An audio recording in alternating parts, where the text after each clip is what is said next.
introductions because it's not the Camela show, but I will start with myself and we'll move towards Jayme. I'm Camela Thompson. I am VP of Marketing at RevOps Co-op, but don't let the title fool you. I have been in RevOps 15 years in B2B SaaS, all sorts of companies spanning sales, marketing, customer success, database management, CRM, marketing automation. If you have a system, I've probably adminned it, for better or worse. Connor? My name's Connor Fee. I've been doing some version of B2B SaaS for the last 20 years or so. I've been a couple times the CRO. I've been a couple times the COO. I've run RevOps. I've not run RevOps. Done everything in between. And I was CRO at Clearbit for a while. So I know a thing or two about data and RevOps.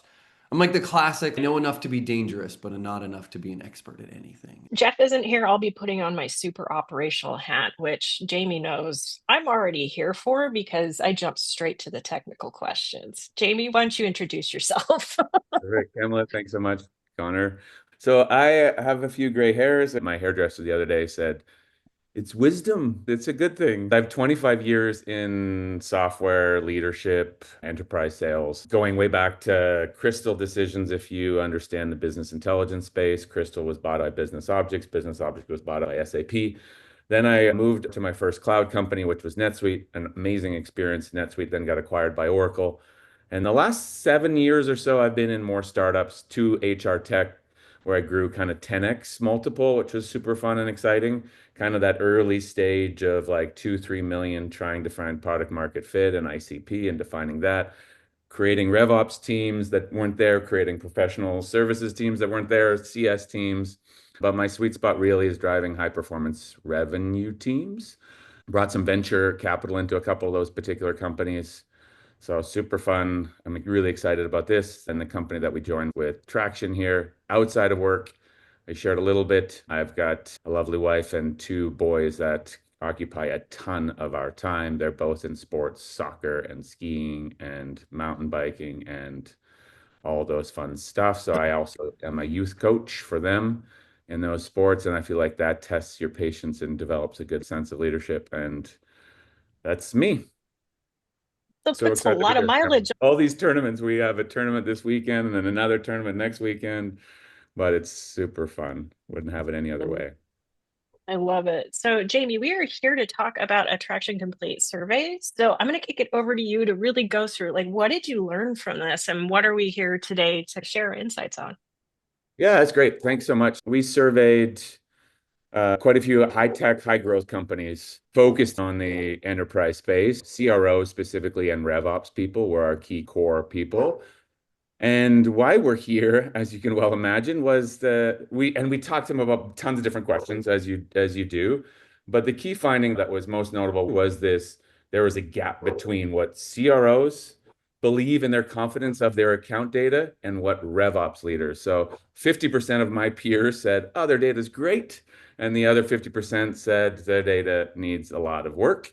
But on the flip side, on the RevOps side, and Connor's worn both, the 80% of them had very little confidence in the overall account data. Why that starts to become important, which is like, sure, data should be the hallmark, is this aspect of mind the gap. So if CROs think their data is actually good and RevOps don't think it's great, what could we do about it? And what impact downstream does that have? Generally, it has something on everything. Connor has some great things to talk about on hypothesis around account and the impact of that.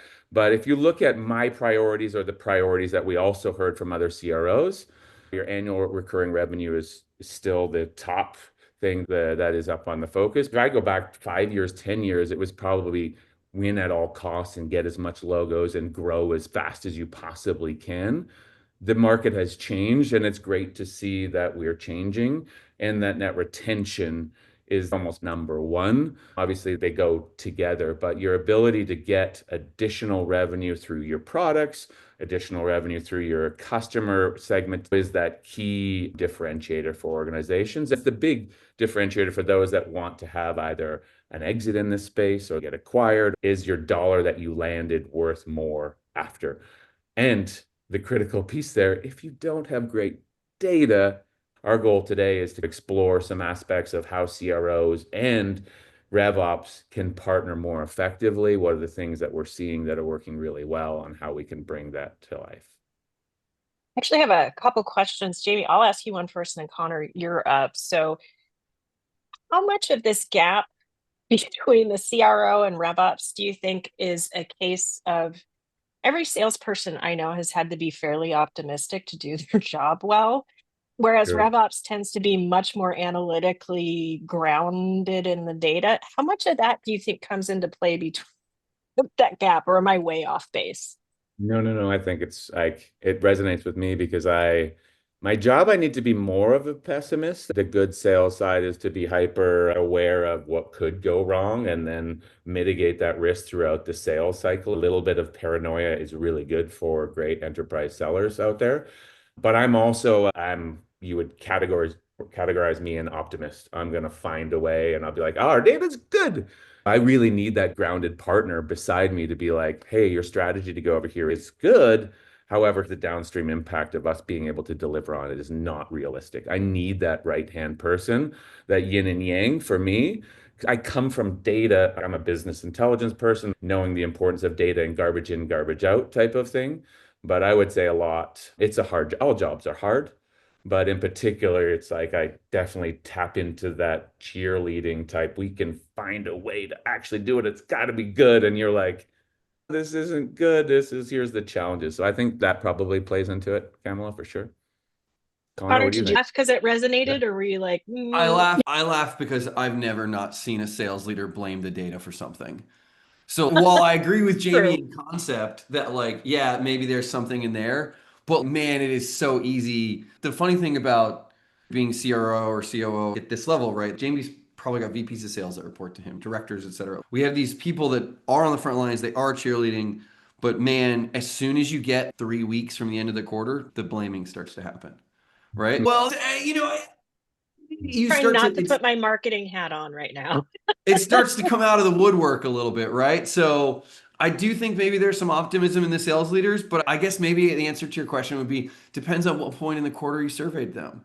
I think that might actually influence their opinion on the quality of the data, to be perfectly honest with you. I'll pitch Connor. Do these priorities line up with what you would expect? It's funny because I was thinking about this on this slide and I was like, I pray to God this isn't someone's to-do list. Right? Like this looks good in aggregate, but if this is your to-do list, you're screwed. This is the definition of too many goals and no real goal to speak of. I pray deeply that for those people on the call, like this isn't the to-do list. If there's two things on this list that are on the to-do list, great. Totally aligned. Go for it, have fun. But if it's more than two, you got no focus and you're going to be all over the place. Do I I think would that I would wholeheartedly agree with that too. I'm always less is more in these scenarios. I think this is an aggregate of lots of CROs and RevOps. Here's the various things. So I don't think it's their full to-do list, but I agree. Hopefully it's like, what are the three things you're doing in your organization? I'm focusing on net retention. I'm focusing on new business growth. I'm focusing on launching a partner program. Those are the three things, and that's it. I think that's how that comes to life a little bit too. Yeah, and I think it's a little bit like you have to get to look, I think having three to-dos is actually quite hard in modern SaaS with a lot of early founders who just go harder, faster, more, do it all. Like we can do everything all the time, right? I think it actually takes some gravitas. And while Jayme may be complaining about that gray hair gives him a hell of a gravitas, and he can say, great, if you want to move fast, we're going to pick three things. We're going to crush those three things. And then we'll go from there. Back to your original question, does this align with expectations? Yeah, I mean, I think so. There was a time in this market when everyone said growth doesn't matter. It's net retention. That's the only thing that matters. Over the last 50 years, we keep coming back to revenue growth.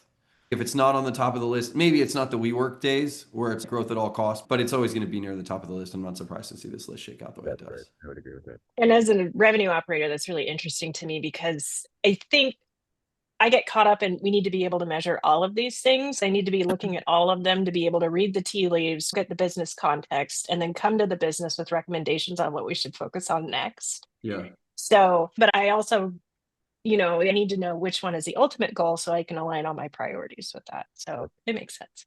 Well, I think what's interesting too is I agree with you. And I think I see a question coming through the chat that's similar to what you were just saying. You may want to look at all the things under the hood on those Yeah. different KPIs. To me, though, it's like, I really want to know what are the three leading indicators we should be paying close attention to. I think sometimes we get wrapped around the axle on the lagging indicators, right? Where it's like, it's so easy to look at a quarter and be like, gross retention that quarter wasn't awesome. And I'm like, was it truly not awesome, or did we wildly outperform the customers that were up for renewal in this period? What are those leading indicators? Do we have the adoption that we expect? So I think I agree with you that you need the data, you need to be able to look at those things.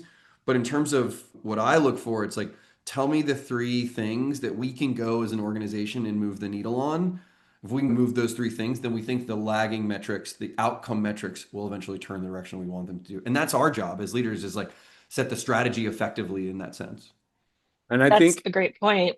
yeah, on that piece, which is in the spirit of RevOps, marketing ops, sales ops, working with the COO or CRO, I think that's a key partnership element, which is like, hey, we're going to go after ARR, we're going to go after net retention. Here's the 1, 2 things that are most important.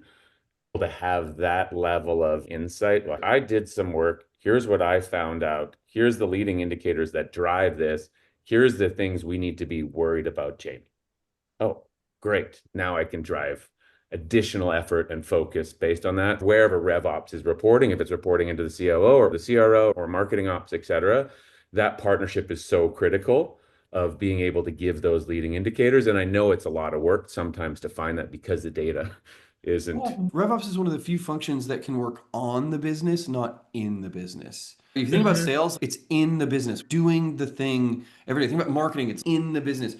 RevOps has some in the business responsibilities like territory planning. But what we're talking about here is like on the business, like slow down, look at the whole picture. Is the machine working the way we want it to? That information sets the strategy for what in the business actually goes and does. That's the stuff that to me becomes the most interesting.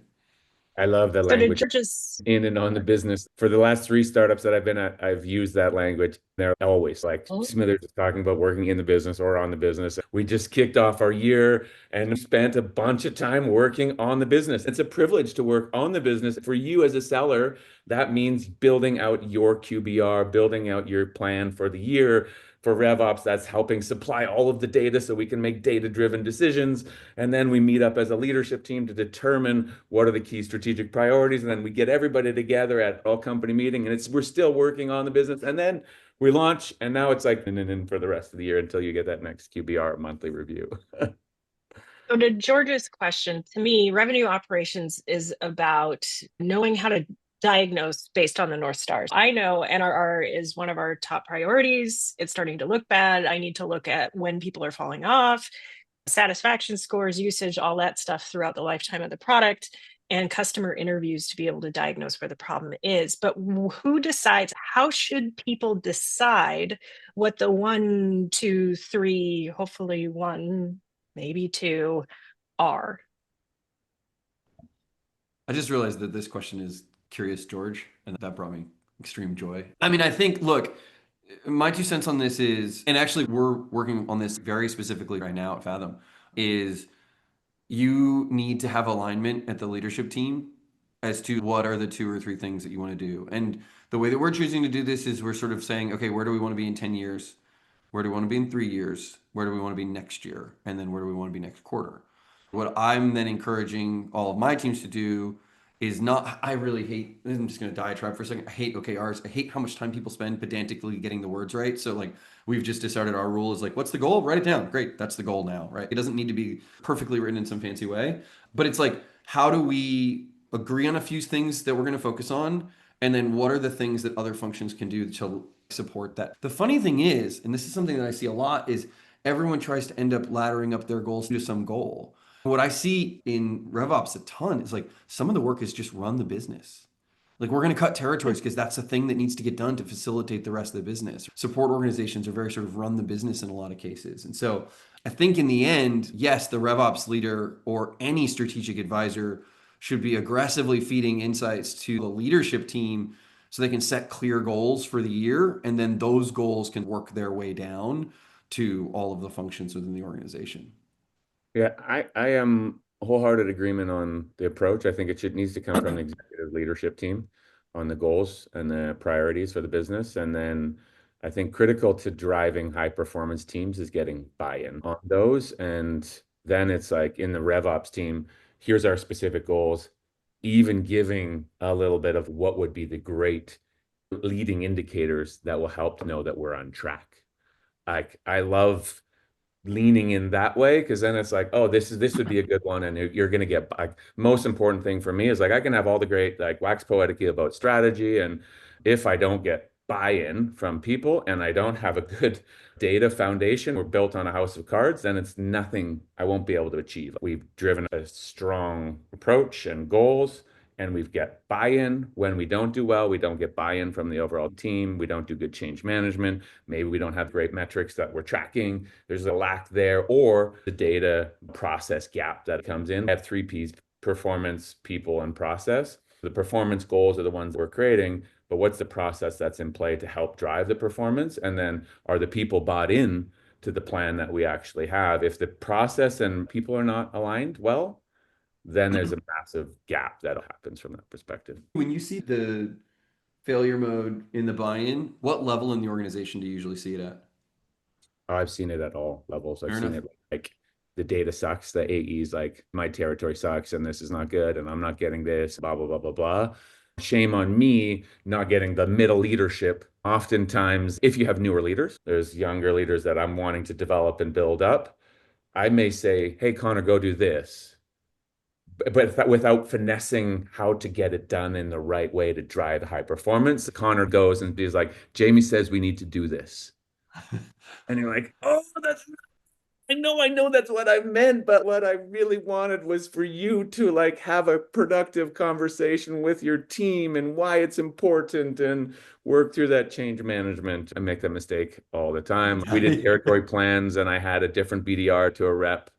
I didn't have a conversation with that AE that we were changing their BDR. And I was like, oh, I screwed up. I should have, before that meeting that we rolled it out. And I was like, oh, luckily I have an amazing rep and the BDR, and they're going to work together. But it's like the old adage of, when you go to a board meeting, it's the most boring meeting on the planet. Why? Because your CEO or we have effectively had the conversation with every board meeting about what we're about to talk about. So no one is surprised. Why wouldn't we do that same thing in, like, our go-to-market? Here's where we're planning to go. We're going to go after verticals, start to do indirect sales. Here's why that's important. And everyone knows it takes a lot of extra effort. Yes. But in my experience, it pays off. So I'm going to take us from strategy, which I love, and pull us a little more tactical and then go really tactical. Connor, I want to talk about, how is this all tied to account data and data hygiene in your experience? How does that impact these top level metrics that we've been talking about?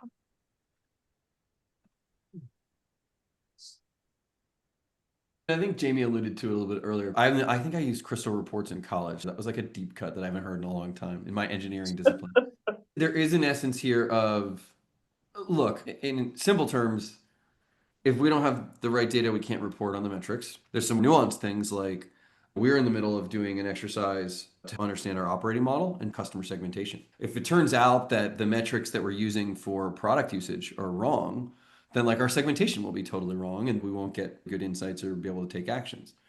In terms of account data, I think it depends on what the organization's go-to-market strategy is. Jayme and I talked about this a couple of days ago, where, the bigger the ACV, the more the accurate account data becomes hypercritical, right? So at Fathom, our ACV is something like $2,000 or something like that. I don't remember the exact number. Don't quote me on it. I'm 6 weeks on the job, because it's a very heavy PLG motion.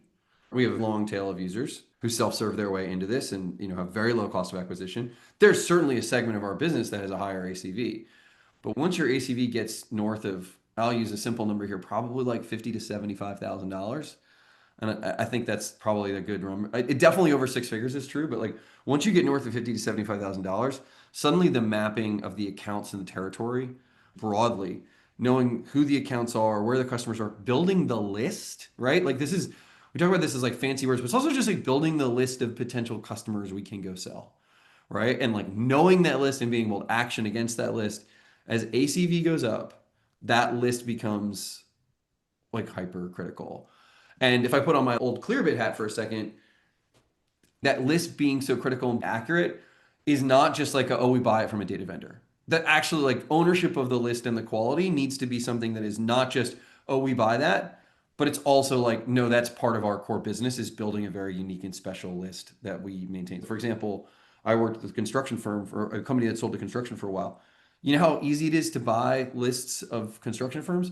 Not easy, it turns out. Like, super easy to buy SaaS companies, real easy to find. They're all on the internet. Construction firms, way less so, right? Upside, they all answer the phone, so great if you're an outbound BDR. But they realized like it was really hard for them to buy the list. So they had to cobble their list together from multiple places. Again, price point here, $100,000, $250,000. But that ownership of the quality of the data of the list became something that was critical to the org. And so I think at that point, the criticality of the accounts in the database depends a lot on ACV as an indicator of the type of go-to-market motion that you tend to execute. Yeah, there was one thing you said earlier in the week which opened up my brain a little bit on the importance of the account data. We're in it, we live it. This is our everyday and our North Star on data management with Traction. But you said an interesting point, which was for those organizations that are maniacal on account and having account data, and I don't know, like if I kidded you about it, about a white paper coming out from Connor to play through your hypothesis, but you said this moment of like, in your experience, when you're so focused on having as clean and connected data on the account, you're not only, and maybe I'm putting words in your mouth, not only is your average selling price higher, but you actually realize better revenue overall, better ARR overall. Can you speak a little bit about what your experience is around that? I think this goes to, got that right? I think of the world in like three go-to-market motions that we see a lot in B2B businesses. One is PLG, super heavy self-serve. The middle is this mid-market commercial motion that's this like somewhere between $15,000 and $35,000, $40,000 ACV. It's done entirely over Zoom. I mean, I guess everything's done entirely over Zoom, but we used to call this inside sales in the old days. A lot of that is driven by inbound historically. At that price point, it's really hard to do outbound and be effective at $20,000. You can, I've seen it, but it's not the norm, especially because the buyers are expensive to get to and no one wants to answer their phone. If you're in construction and they answer their phone. And if you're construction, PSA, construction, you get a different playbook, right? Like the Procores of the world, like construction managers answer their phone, project managers answer their phone. But then as you get to a certain go-to-market motion with a higher price point, when you're selling a product that is, think about, maybe this is a bad example, but Palantir is selling these like multi-$100 million contracts. They need to know exactly who the buyer is, exactly the account size. The more accurate information they have, the more effective they can be at doing their job. This pulls down pretty easily to call it $150,000 a year product, right? You're selling $150,000 a year products as a seller, you got to close what? 7 of those, 6 of those a year, 5 of those a year to sort of make the numbers work and be a really good high performing seller. If you're only going to close 7 deals a year, then you almost want to start the year by being like, all right, what are the 21 that are going to be my core opportunity set to get to my 7, basically? And so I think what you find is when you're playing in that play space, the account data matters so much more, and getting it wrong is so much more expensive. But then getting it right up levels everyone in such a meaningful way. So it's not to say that it isn't important in a PLG motion or a lower ACV motion. It is, but it's not quite as critical, or it doesn't enable the business in quite the same way.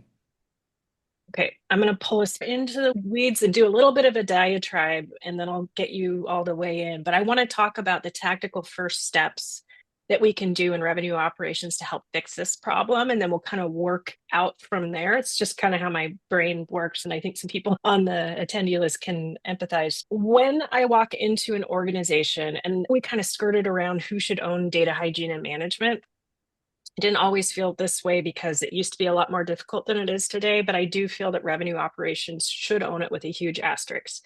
The first thing that needs to be done is to align on what the business goals are and the strategy behind them. Not all data is created equal, and not all data matters as much. My first job is to align with the stakeholders, which include the executive team plus frontline representatives, to figure out what do we want to do as a business that we haven't been able to do.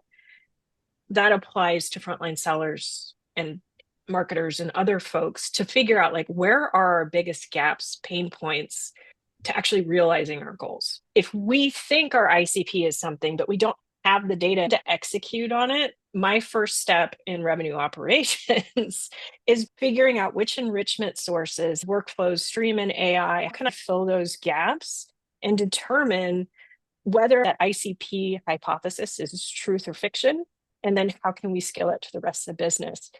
Another large issue I walk into all the time is a ton of duplicates because we have no discipline around who creates accounts, how they're created, no systems running in the background to do any sort of check. So it's really important for me to do that gap analysis, come to the business and set expectations. This is never going to be perfect. So what are we comfortable with in terms of how far off the mark can we be? For example, we align on the definition of account, which is step 2, align on your definitions. How do we look at an account as a business? Is it a logo? Is it a location? Is it, you're going to get 5 different definitions, and your job's in revenue operations is to get one definition, document it, and then keep coming back to it when new business leaders come in with wild ideas. Once you align on that, it's super important to get comfort level for mistakes, errors. So if I align on these 5 things and I take a sample set and show them how much will be right and how much I think we're going to be off based on this logic, are we comfortable with that? And then move forward. I got really technical there. I haven't gone all the way through the list, but so far I see Connor nodding. Jayme, does this make sense to start with aligning on the goals, aligning on definitions, doing a gap analysis, and then working with the business on comfort levels so we can have a North Star for data management and hygiene? Yeah, I think this is like, I was tongue in cheek on the who owns the data. I want everybody to be a steward of the data and the importance of it being clean and connected. This is where the gap is. We can see it whether we believe or not. It's just like, we know that there is challenges in the data. Depending if you have it fully locked down, then people are going to be complaining. If it's fully open for BDRs to create any account early, then you're going to have massive duplicates in the system. So I think getting grounded on the definition of the data that should reside in sales ops market, in some sort of revenue marketing, sales ops operational, to give you that, call it baseline. And then I think you need to keep eyes on the prize of what matters most. We have leads coming in, inbound or outbound, depending on the selling motion. Connor's kind of given us 3 nice areas of PLG. So it's lots of inbound. So we need to convert that at a really high level. Or if it's in that tweener of commercial mid-market, maybe part outbound, part inbound. How are you helping the BDRs? My job as a leader is to define the strategy and then put an environment that allows people to achieve their best. If I hire the best and they achieve their best, then we're going to be rewarded with great performance. So are we helping the BDRs convert? Are we giving them additional data to help them increase that conversion? And then how are we helping BDRs convert into the front end of the funnel, the top end of the funnel? Or on my enterprise sellers, how are we helping them accelerate the deals? What additional data points are we helping? On the net retention, how are we helping our account managers or CSMs, account directors, sell more into their greater customer base? Data needs to be at the core, it needs to be owned, and there needs to be a baseline of here's what's good and what's bad. A level set assessment from RevOps to Connor or the executive team or the CMO or the CRO to say, here's some of the things that we're challenged with from data perspective. And there's a bunch of triggers that I can help, given our experience of oh, let's talk about your hierarchies. Oh, let's talk about how your lead routing is. Let's talk about how many records you actually have. I get asked that often, which is we have 100,000 records in our system. Is that good or bad? Or we have 300,000, we probably need to bring it down from that perspective. And I kind of see us as revenue operations as the neutral party truth teller, kind of like the court reporter in a court of law where you're not on defense, you're not on prosecution. You're just telling the business if a sales leader has a really neat idea on what we need to chase. No, that hasn't been proven out in any of our use cases or UI. I can't prioritize that small amount of data when it comes to our overall business strategy without the rest of the business agreeing that our business strategy is changing and we're pivoting to target this subset. That's a critical role of revenue operations. To close the loop, as part of this process, you should be reporting progress back to the business and have dashboards to assess whether you're moving the needle in terms of data quality and management, because as to Connor's point, it does impact things such as ACV, how much are you getting out of your population? Are you targeting correctly? So we have. Can I throw one Some comment in there? I really liked what you said about your third or fourth step. I don't remember the exact number of like going back and being like, here's how confident we are in it. Are we okay with this level of confidence?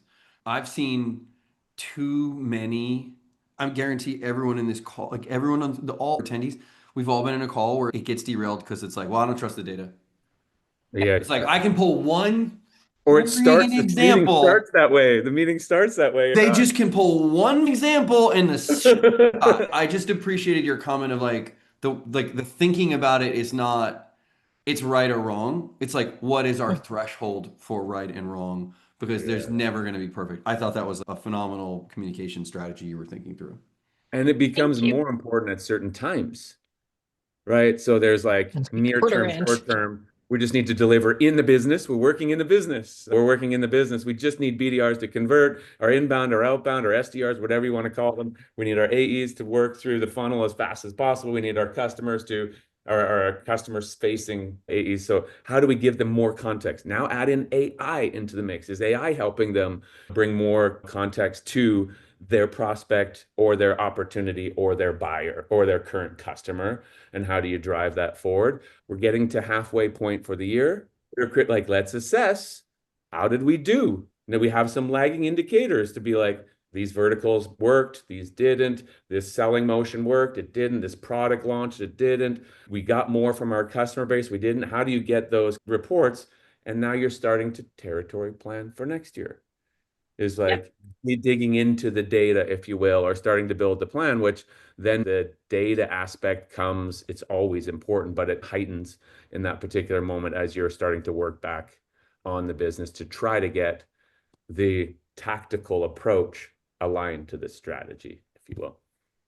I'm also totally agree, but from a tactical standpoint, I firmly believe you should never automate something without understanding the comfort level with error and then backing everything up and testing out a subset and then rolling it out, because I've seen it happen too many times where we get confident in something, we roll it out, and all of a sudden we've merged all of these sub accounts in an enterprise that shouldn't be touched because it was actually accurate to begin with, or something along those lines. So it's super critical to pressure test, check with the business, and in meetings, Connor, it's just totally valuable to be able to go back and say, but you said, we all agreed. So Andrew asked if we've seen success with data accountability models or assigning data owners by field or function. No, I haven't, but we'll go to you both. I'm a strong believer in revenue operations should own the integrations and logic as to which data source wins out for business critical fields. And then there's some fields that aren't practical for us to own, like mobile phone number. We can try our best, but the salespeople are probably going to be a better source of that information. So breaking it out into exact owners, I think there should be one ultimate owner, in my opinion. I think Yeah, go. Matthew kind of alludes to it too. Like, I don't know if you'd be attracting additional like maybe you're rich with resources in RevOps and sales ops to have an additional person manage a particular field, but I would probably say No. it should be the overall approach, whether you're having firmographic data or account data that you choose. There's lots of good vendors that are out there. Sales owns the forecast, right? Like there's some data that departments will own, but That's right. from a business priority operations perspective, anything that runs the ICP, any kind of firmographic, demographic, technographic, ultimately, I That's think right. RevOps should be on. I'll Connor, give you like a what are your thoughts? yeah, I think maybe I like split the fence on this one a little bit. There's a lot of different types of data. I'll give you a type of data that I don't think RevOps owned. Next steps. I don't think RevOps owns that data point. Not even close. I think that's on the seller. And if Jayme's in a forecast review and there's no next steps, that ain't a RevOps problem. That's the seller getting reamed on that one. I think it depends on the type of data and where the source of that data is. For example, if the source of that data is primarily from external sources that we buy, own, and External maintain, sources. that's probably RevOps. I work in a company that's more PLG oriented, and there's a lot of data in our CRM about product usage and Oh, product oh yeah. activity. That's owned by our data team. Yeah. Ultimately, RevOps becomes the throat to choke because they are the interface to the rest of the org to make those things work appropriately and smoothly. So I think we I'm just pushing back because it's like, oh no, it's one person. I can give you 6 examples of places where it's actually owned by a bunch of other people. Jeff's not dead. Jeff, you okay, He's man? alive. He's alive. Welcome to the party. I'm so sorry. I had my time zone on my calendar an hour shifted, and I Oh, thought it was an hour later. I'm so sorry. For we those of love you just Joe. catching up, We love that you Jeff, said- Jeff probably in the last 3 minutes experienced the worst version of oh crap, wrong time zone that you can truly experience. Like, yeah, we're I glad you're truly alive and apologize. safe, buddy. How about that? I'm good. I'm so sorry about that, everybody. Point well taken. But if you own systems, like you said, you're the conduit, throat to choke. You're still probably going to have your name on it Yeah, there's somewhere. lots of. But I I think agree. There's nuances. Like Yeah. customer success is going to have information they need to input. Sales, obviously, but there are certain account level It also indicators. depends. RevOps needs to work with enablement to make sure that our sellers are doing the thing they need to be doing. So, yes, I think in a lot of ways, I broadly agree with you that having a sole individual or a sole function that we can hold accountable here is going to be more likely than having a big matrix the, of. the aspect there that I would say is just clear expectations. Who owns what data? That's probably a really important definition to have, which is next steps, all the details of the actual opportunity, sales, whatever the BDR is responsible there. Before that, marketing. Each person owns critical fields within Salesforce. As long as you have key expectations, you can actually parent well and coach them, direct them, and guide them to a better outcome if they're doing something crazy. It's the same in our systems. So one super technical answer to a question, and then we'll get more to what we're seeing in the market, what people are up against. So the really technical question is, how do you prioritize super technical data sources versus others periodically on fields that run the business?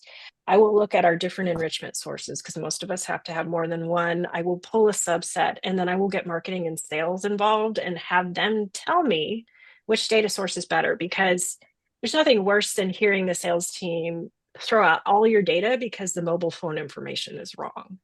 So if we're really dependent on industry and sub-industry, I'm going to show them D&B, Zoom Info, maybe one other source, and say which should be the tiebreaker. It's never going to be 100% accurate, but which should be the tiebreaker. That's been really effective. I know it's tedious, but there's so many human emotions involved in all of this that sometimes it's really good to get to a tactical level and have examples pulled. Anyone want to add to that before we kind of move back to what we're seeing in the market? I would say when it comes to, I think I have a handle on this question. I usually develop a master data management framework, which is what are the relevant fields that you want to have maintained? What are your data sources? Before you publish that, you've obviously done some stress testing for coverage, accuracy, reliability, and then you do need to have those tie-breaking rules. If you want to be comprehensive, you can also showcase all the other data that could have been available in other fields. And then from there, you can test and iterate for the following year. What is the appropriate data governance framework? And then put that into action for the following year. I used to use maybe 2 contact databases, and then the industry would be different between one tool versus the other.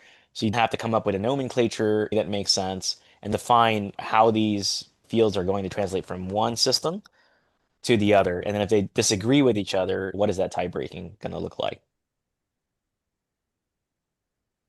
Jeff, what do you do what do you do on a data point that everyone cares deeply about, but is it just impossible to get the level of accuracy and coverage that the stakeholders want? When you look at the data point, if you're expending too many calories to get it, you have to communicate why this data field takes so much effort. And then as an organization, you have to make a decision on, well, what are the pathways to close that gap? Is it going to be by another solution? Is it going to be some sort of other technical solution? And if the cost to close that gap is much higher than what you can do to close it, then you just make a decision. We have to operate with a metric that, we're going to have to just operate without it. I love that. Thank you.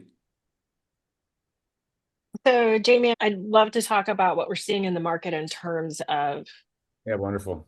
Why? So Yeah. I get the privilege of sharing the slide, and it's one of those slides that people take screenshots over and be like, hey, or can you send this to me? I'm always amazed. I'm not a big fan of slides, and then they want to pull this one back forward, which is like, you're not alone. Maybe it's the empathy one. I feel this is the pain I'm feeling today. I'll start with the quote and then go into a couple of those points, which is Stephen Jackson. There's a principal architect at Salesforce.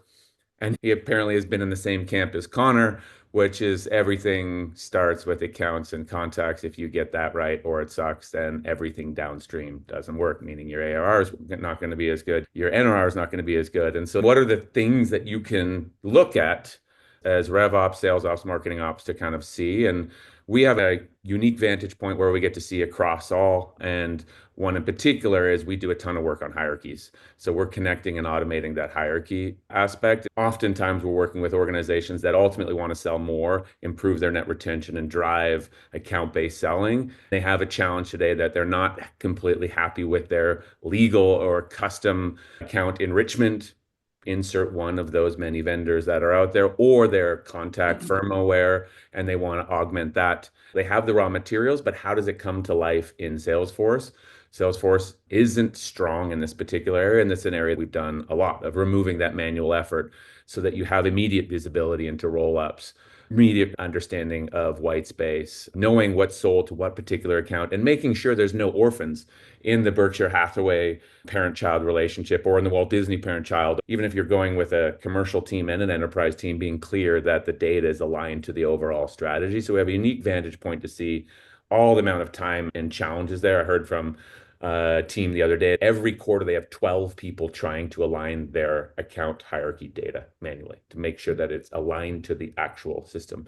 So 80% of our data is not accurate, but we have to put effort into it to have a unique view on the lead routing of what's coming in. Is it duplicated? Does it align to the overall parent-child hierarchy? How is your response times? These are like leading indicators that you can start to bring forward to be like, oh, this is why we're not doing as well on our key performance goals. What's the level of accounts that we have? How many duplicates do we have? These are things that we hear quite often around three critical functions: what comes in and the overall setup of the accounts, to then that first touch point to Jeff has spoken about of like how you optimize the BDR and make sure that conversion is high, to then the account-based selling aspect. So Since Jeff joined late, is there a parting word of wisdom, knowing that the right answer to everything is it depends? yeah, so finance. And Is there a parting word of wisdom on where do for people start? we have this built in Salesforce and it's automated. You can move some of these high value resources into other areas that will drive more value to the business by automating parent-child relationship to avoid conflict, to do territory assignment, to do cross-sell and upsell as the aspects that we're trying to do, to have a real-time view into what is sold by what particular account in the overall hierarchy. What you're looking at here is Cisco, but then you have Duo and you have multiple additional accounts you can see directly within Salesforce with a click of a button, like what's actually happening, and have that particular view. So happy to chat further on that front, but I also want to hear from Connor and Jeff and their parting words as well as what we've discussed today. Elevator pitch style, 30 seconds or less. Sorry, folks. I'll say this, start with the customer, right? What does the customer want to experience? When I worked at AWS, we had multiple sellers who managed an account. You had the global account managers, you had the regional account managers, you had SDRs, and you have all these folks pinging and calling different folks within the organization. So as long as you can find a way to make sure that all that information is shared, accessible, and in the relevant hands, and all those data flows help the customer have a unified single experience. Start with that in mind, and then you can design backwards. You want to have the tooling in place to make sure that you have the appropriate unit of account for a customer or a prospect, and put that single pane of glass together for your go-to-market teams. Connor, parting wisdom. I never had any wisdom to begin with, so I don't know that I have it at the end now. This is the one thing I've been thinking about a lot. Everyone keeps telling me we got to use AI in the business. We got to be first adopters on AI. You know how much time my team spends being first adopters on AI that goes freaking nowhere? I don't want to be the first adopter on AI. I want to be the second adopter. Let somebody else go through the wall, get all bloody, and I'll be right there behind them to pick it up and use it along the way. I think we're spending a lot of time trying to find use cases for some of this stuff when we could take a chill pill a little bit, let somebody else burn the calories. To Jeff's point earlier, you go burn the calories and I see you using it and I want to cheat and steal the heck out of it. But I don't know that I have to be the first one through the wall. I have a good add-on. The basketball just ended, so end one, which is we're doing that for you in that scenario, which is pretty cool. Working with a lot of our customers on the data front. How do you help augment the data and make the eyes on the prize? It's the buying experience. Customer first. How is your experience from the first touch, top of the funnel, to the selling experience? Change it to what's the buying experience, to how you keep that customer for life. I think AI can make a very beautiful addition there, and we're seeing it with our customers as we have a front row seat. They're buying enrichment data, they're bringing in additional data. How can you bring AI into automating within Salesforce? We are that automation engine that drives that forward. So encourage you, if you are, come and see what we're actually doing. Come chat with us on this and what you've heard. Check us out on LinkedIn. I'm sure we'll have another repeat with Jeff in the future, and we'll get him on at the right time zone. I'm so sorry. I know the community already knows that, but Camela, back over to you. Well, we are out of time, so I am going to wish everyone a wonderful day. Thank you for being here. We will catch you on the next webinar. Thank you, everyone.